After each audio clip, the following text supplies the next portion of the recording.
Hello and welcome to Four Eyes and Giants Presents Weekend Reviews. This is the offshoot videos we're doing where we can't do a full podcast, so we're going to give you our thoughts on all the new releases every weekend.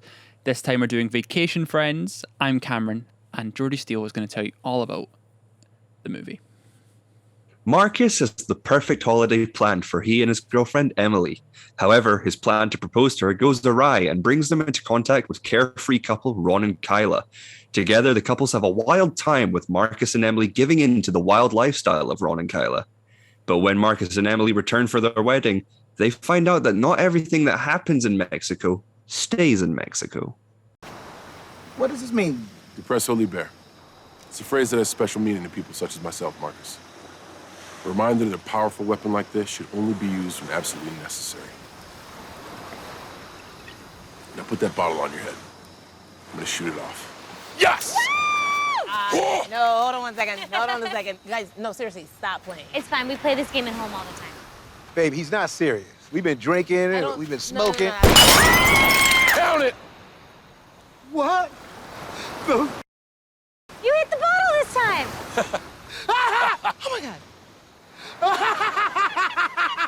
While a tad unoriginal, Vacation Friends doesn't fail in bringing heart and humor throughout the entire runtime. Is the blurb that I've written for this to summarize the it. very Disney blurb. You can read that. You can read that on the Yeah, the star that's page on the for it. Rotten Tomatoes. Yeah. I agree though. It's a really it's an unoriginal idea. It doesn't feel new at all in any way, but I think the cast of characters involved and the actors involved really do elevate it to a different level. I think it does. I think it is still funny throughout this entire runtime, and it has got a little bit of heart to it, which is always nice to see. Essentially, John Cena just wanted a holiday. Yes, but he was damn funny while he was doing it. I always think he's a bit underappreciated when it comes to his comedy chops as well. Yeah, like, he is a very funny man. I haven't seen Daddy's Home 2, but he is very good in Blockers.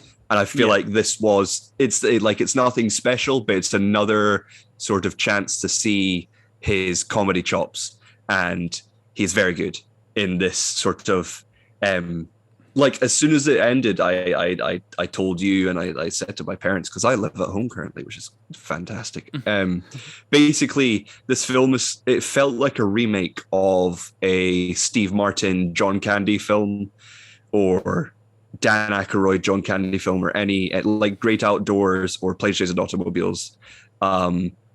It's a serious man mixes up with a comedy man that sort of ruins his life, and then the serious man upsets the comedy man, and then the serious man makes up with the comedy man. And there's tons of films before it. They learn a little bit from each other along the way and become two different people by the end of it. The stuck-up serious man becomes a bit more carefree, and everyone's the better for it. Lil Rel Howery is good. He's fine. Yeah, he does what he does best. He's very good at what he does. So it's his roles are becoming more like Kevin Hart's roles, his sort of progression through Hollywood from being like the best friend character, like in Get Out and recently Free Guy, but now the leading man.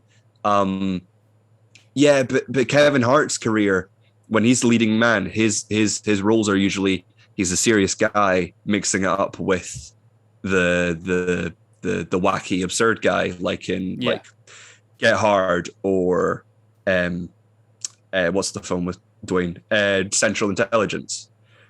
So I hope he doesn't do the same sort of progression through his career, because I'd hate for him to just be considered a taller Kevin Hart.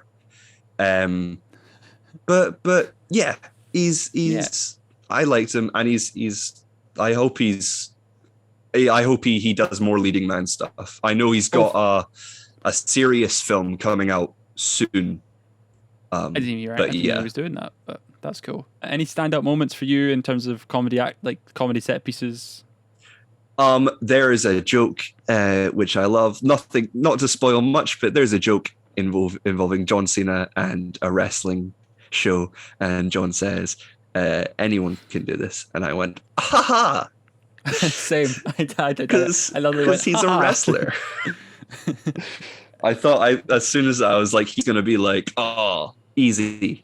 But yeah, it's fantastic. John Cena, again, we keep saying it, but he was the standout of this film. As much as he wasn't the lead per se, he was the star.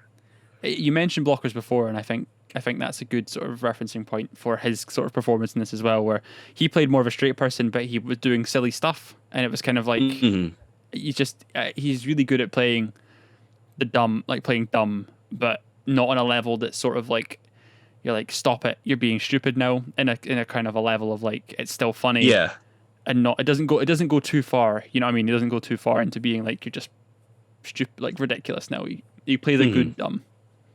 Yeah. Know? It's not like over the top stupid. Yeah. Like, it's more like, just the way that people live their life, I guess.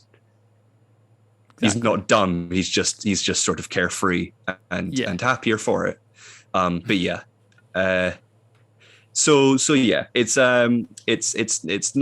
nothing. Nobody's really going to remember it as like a highlight in John Cena or hopefully Will Howery's career. But if you're looking for something to laugh at, it's got funny, it's got jokes, it's good. And you can watch it on Hulu and Disney Plus and Star. So what did you think of Vacation Friends? Have you seen it yet? You can let us know in the comments below on Facebook or on YouTube. You can subscribe to us or like the Facebook page while you're there. Or you can tweet us at OI Films, or tweet me directly at CamzoOG, or you can find Jordy at Real Jordy Steele. Thank you so much for watching, and we'll see you next week with more weekend reviews.